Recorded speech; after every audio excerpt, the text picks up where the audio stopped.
க்ரீமியான தயிர் சாதமும் பொரியல் பொடி சேர்த்து எண்ணெய் கத்திரிக்காவும் இந்த காம்போ அடிச்சுக்க முடியாது. தயிர் சாதம்லாம் ஒரு ரெசிபியா அப்படின்னு நீங்கள் கேட்குறது புரியுது.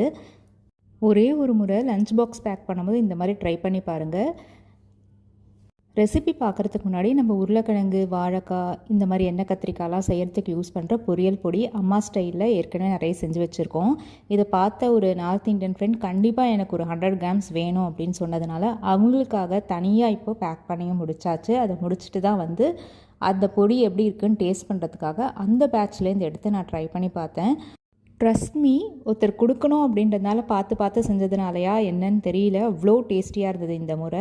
இப்போ தயிர் சாதத்துக்கு போயிடலாம். 1 கப் அரிசிக்கு 1 கப்பு பால், 2 கப்பு தண்ணி சேர்த்து ஒரு 4 விசில் கத்த விட்டு இறக்கணும். எப்பயும் போல் உப்பு தாளிப்பு கொடுத்ததுக்கப்புறமா 1 டம்ளர் பால், ஒரு 2 டீஸ்பூன் தயிர், இதுவே போதுமாக இருக்கும். ட்ரை பண்ணி பாருங்கள்.